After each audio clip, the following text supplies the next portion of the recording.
അടുത്ത് ദീപിക പത്തുക്കോണ്ടിയും നയൻതാരയുടെ ഒക്കെ insta follow ചെയ്തപ്പോഴാണ് എനിക്ക് ടാഗ്ഡ് കടാസ് ആണ് കുറച്ചധികം ട്രെൻഡ് എന്ന്. സോ ഞാൻ വിചാരിച്ചു why not launch something on our page. So welcome to Thani collections. ഇന്ന് ഞാൻ കാണിക്കാൻ പോകുന്നത് പുതിയതായിട്ട് ലോഞ്ച് ചെയ്ത കുറച്ച് കട. This is the same thing in Deepika പത്തുക്കോണിന്റെ ആ ഫോട്ടോയില് ഇടുന്ന പരിപാടിയാണ്. ചുമ്മാ ഇങ്ങനെ തിരിച്ചാൽ ഇങ്ങനെ ഇടാം. ഇങ്ങനെ എടുത്തത് ആക്ച്വലി വാച്ച് ഒക്കെ സ്റ്റൈൽ ചെയ്യുന്നവർക്ക് വാച്ചിന്റെ കൂടെ സ്റ്റാക്ക് ചെയ്യാമെന്ന് വിചാരിച്ചിട്ടാണ് ഈ അമ്മേനെ കാണിച്ചപ്പോ എന്റെ അമ്മ പറഞ്ഞു ഇത് കൊള്ളാലോ, ഡെയിലി എനിക്ക് ഇട്ടുണ്ടാക്കാലോ.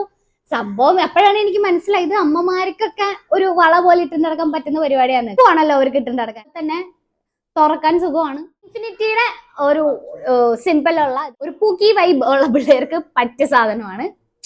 ഏറ്റവും കൂടുതൽ ട്രെൻഡിൽ ഓടിക്കൊണ്ടിരിക്കുന്ന ബെസ്റ്റ് സെല്ലിംഗ് ഐറ്റം ആണ്. പെട്ടെന്ന് സ്റ്റോക്ക് ഔട്ട് ആവുന്ന മുതലാണ്. സത്യത്തിൽ ഭയങ്കര സിമ്പിൾ ആണ്. ഇപ്പൊ ഡെയിലി യൂസിന് പറ്റുന്നവർക്കൊക്കെ ഭയങ്കര അടിപൊളിയാണ്. പ്ലസ് ഇത് സ്റ്റാക്ക് ഇതെല്ലാം ആന്റി ടാർണിഷ് സ്റ്റെയിൻലെസ് കളർ പോവില്ല, വാട്ടർ പ്രൂഫ് ആണ്. ഓക്കെ.